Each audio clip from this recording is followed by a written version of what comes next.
अस्सलाम वालेकुम यूनुस। वालेकुम अस्सलाम इकबाल भाई।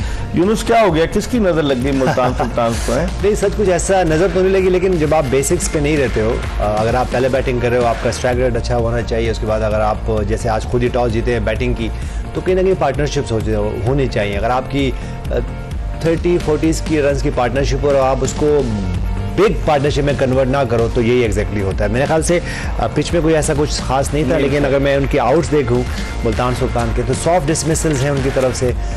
यही वजह है कि वो सिर्फ 108 रन बना सके एक ऐसी पिच पे जहाँ पे वो 160-170 रन अगर करते तो शायद यू नेवर नो, बाज़-औक़ात आपको अपनी वो जो प्राइड के लिए खेलना होता है। तो आज वो लगा नहीं, आज बिल्कुल ही वन साइडेड, बार बार मैच हार रहे हैं, बार बार मिस्टेक्स हो रही हैं, तो थोड़ा सा जो है ना वो रस्टी नजर, रस्टी भी नहीं कह सकते, मेरे ख्याल से आउट ऑफ फॉर्म लगी उनकी टीम, उनके प्लेयर्स, कोई थॉट्स नहीं थे। इस वजह से वो सबको जो करना चाह रहे थे वो बिल्कुल ऑपोजिट था उनके। खुरम आज तैयब ताहिर को शामिल किया और आपके दोस्त शाय होप को आज खिलाया उन्होंने। Tayyab Tahir one down position पर आए, आप लग रहा है आपने मेरा ये देख लिया।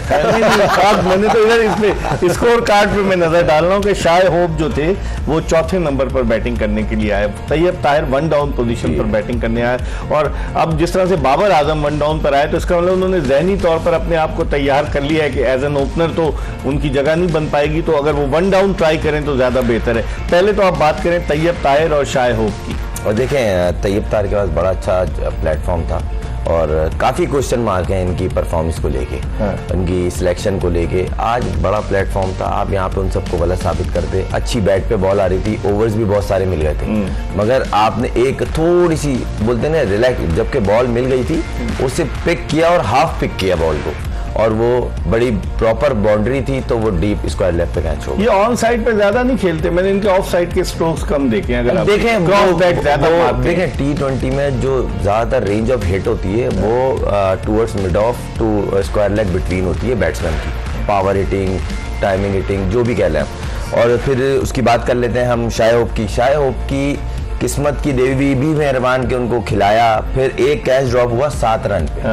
उसके बाद वो साइम अयूब की बॉल पे, जो पहले जम कर गया, जब वो वापस आ रहे थे तो बॉल आया, वो इतना थोड़ा लेट था, तो उसके बाद भी 22 रन 23 रन ऐड किए। मुझे लग रहा था ये आज एक अच्छा टोटल डिसेंट की तरफ ले जाएंगे, मगर वही वाली बात है इन दी एंड के डिसिप्लिन बॉलिंग, और दानियल की तारीफ करनी पड़ेगी। दानियल उस पे आएंगे, बॉलिंग पे बड़ी अच्छी बॉलिंग की है, क्या बॉलिंग की है। थोड़ा सा एक चीज अच्छा नहीं, वो फिर बाद में आ जाएंगे। मैं यूनुस बॉलिंग की अगर हम बात करें, देखें अली रजा ने आज 146 किलोमीटर पर आवर की तेज तरीन गेंद की, उसके अलावा अहमद दानियाल ने बड़ी अच्छी बॉलिंग की। तो आप समझते हैं कि जो यंग टैलेंटेड बॉलर्स आ रहे हैं, अहमद दानियाल जिम्बाब्वे भी गए थे, वो जो अली रजा हैं वो अंडर 19 को रिप्रेजेंट कर चुके हैं। समझते हैं कि टैलेंट हमारे पास है फास्ट बॉलिंग में? बिल्कुल है। और जहाँ तक अहमद दानियाल की बात करें तो आज थोड़ा डिफरेंट नजर आए। अगर मैं पास में अहमद दानियाल को कहें कि वो शॉर्ट रन पे आते थे, बिल्ड करते थे और तेज बॉल करते थे, आज अगर उनकी बॉलिंग देखें तो रनअप थोड़ा सा लॉन्ग लग रहा है, लंबा रनअप था जी। उन्होंने अपने रिदम पे, जब आपके पास एक लॉन्ग रनअप होता है उसमें आपको और रिदम आता है, उसमें आपकी और पेस भी बढ़ती है, और जो कि उन्होंने खुद भी मेरे ख्याल से रियलाइज किया है कि अगर उनको आगे क्रिकेट और खेलनी है तो उनको कहीं ना कहीं बेसिक्स पे आना पड़ेगा। तो वो आए, उसके बाद जैसे अली रजा की हमने बात बार बार कर रहे हैं और डे बाय डे इंप्रूव हो रहे हैं। उसके बाद मैं साइम अयूब की बात करूं, वो अपना एक किरदार, अगर लुक वुड की बात करूं, उसके बाद अगर मैं मास सदाकत की बात करूं, बॉलिंग भी की आज उसने 2 विकेट ली, जबरदस्त। तो मेरे ख्याल से अब ये देख रहे हैं कि यहाँ पे 3 यंगस्टर जो हैं जब आपके लिए परफॉर्म कर रहे हों, तो जो हम पार्टनरशिप्स की बात करते हैं, तो आज पेशावर ज़ल्मी की बॉलिंग में भी पार्टनरशिप नजर आई।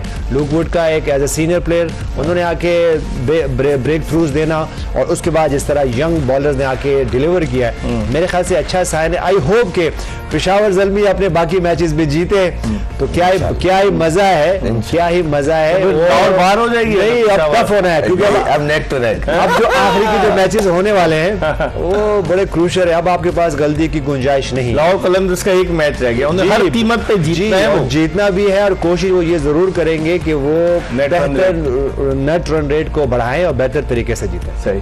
और हम इसमें जो मुल्तान सुल्तान का मैंने शुरू में कहा, वजह क्या है कि ये इनका नवा मैच था और 4 मैचों में उनकी टीम 20 ओवर भी पूरे नहीं खेल पाई, ऑल आउट हो गई। देखिए मैं इनकी बेसिक जो है ना T20 की बेसिक, देखिए किसी भी फॉर्मेट की ना बेसिक होती है बॉलर्स। अगर बॉलर्स अगर आपके पास कंप्लीट नहीं है और अगर रिदम में नहीं है, एटलीस्ट 2 बॉलर फॉर्म में होने चाहिए। आज हसनैन को खिलाया, कभी खिलाते हैं, कभी हटा देते हैं। 5 बॉलर जो प्लेइंग टीम में होते थे ना, उनमें से कोई भी ऐसा नहीं था अनफॉर्चुनेट कि वो फॉर्म में हो या वो डैमेज कर रहा हो। कोई एक प्लेयर आप बता दें इस मैच में इस प्लेयर ने आउटस्टैंडिंग बॉलिंग की थी।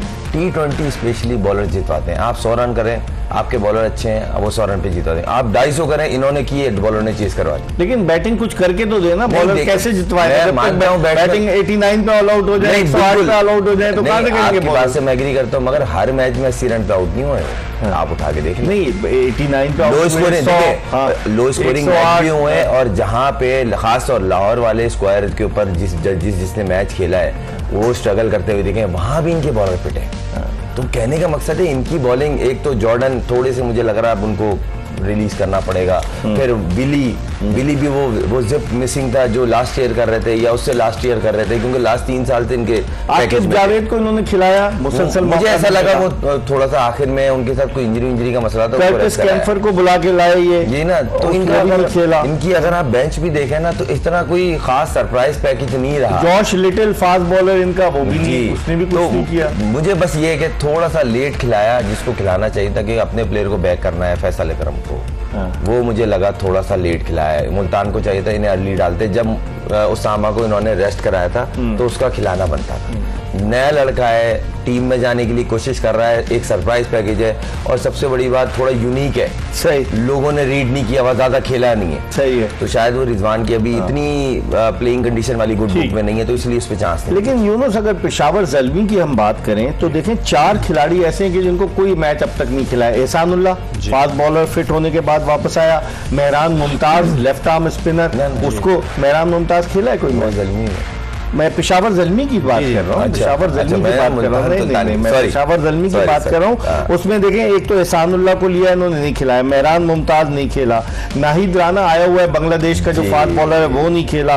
और नजीबुल्लाह ज़ादरान वो भी मौजूद है, वो भी नहीं खेला। इकबाल भाई देखें, जैसे इस्लामाबाद यूनाइटेड उसकी मुल्तान सुल्तान की बात कर लें, पेशावर ज़ल्मी की बात कर लें, जब आप जीतते नहीं हो ना तो फिर आपके पास ये लग्जरी नहीं होती कि आप जो है आपके जो प्लेयर पीछे बैठे हुए हैं उनको आप खिलाएं। अगर मैं पेशावर ज़ल्मी की बात करूं, एक आधा मैच जीता, फिर हारते गए, अब दोबारा 1-2 मैच जीते। इसी तरह मुल्तान सुल्तान की बात करूं तो एक आधा मैच जीतने के बाद तो हारते ही चले गए। तो जब आपकी कॉम्बिनेशन की हम बात करते हैं ना, तो कॉम्बिनेशन लेकिन सिर्फ ये नहीं है कि आप बैटिंग से जीतोगे या बॉलिंग से जीतोगे।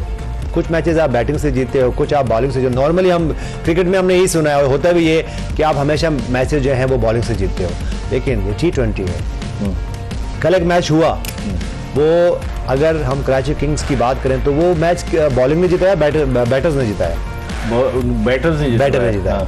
तो देखें, ये आपको कॉम्प्लीमेंट करना होता है, बैटिंग को बॉलिंग को कॉम्प्लीमेंट करना होता है, और बॉलिंग को जो है वो बैटिंग को कॉम्प्लीमेंट करना। तो ये 2 वेज है। नॉर्मली हम ये सुनते हैं कि भाई मैचेस जो है वो आपकी अच्छी बॉलिंग को तो जीतते हैं, लेकिन ऐसा नहीं है। इस T20 में ऐसा नहीं है। इसमें आपका एक कम्बिनेशन अच्छा होना चाहिए। और सिर्फ ये नहीं, अगर मैं पेशावर ज़ल्मी की एक और बात करूं, पेशावर ज़ल्मी क्या करती है कि वो हमेशा, जो मैं ये 10वां सीज़न है, हमेशा फास्ट बॉलर्स पे जाती है। और वो उनके पास स्पिनर्स का ऑप्शन ही नहीं होता। पिछले एक मैच में जब वो मैच लंबा हो गया, हमने यही कहा कि अगर आपके पास एक प्रॉपर स्पिनर हो तो ये आप 160-170 तक जाने ही ना दो। तो मेरे ख्याल से पेशावर ज़ल्मी को भी यही करना चाहिए कि उनके पास, आपके पास दोनों ऑप्शन होने चाहिए, फास्ट बॉलर स्पिनर्स के। इसी तरह बैटिंग में भी यही है कि अगर आपने कॉम्बिनेशन ऐसे बनाना है कि कुछ आपके बैटर जो होंगे जो पावर प्ले को यूज करेंगे, फिर उसके बाद कुछ बैटर्स होंगे जो मिडिल फेस को यूज करेंगे, यूटिलाइज करेंगे, और कुछ ऐसे बैटर्स होंगे तो जब वो जाएंगे तो आपके पास वो जो आखिरी के 5-6 ओवर्स हैं उसको यूटिलाइज करेंगे।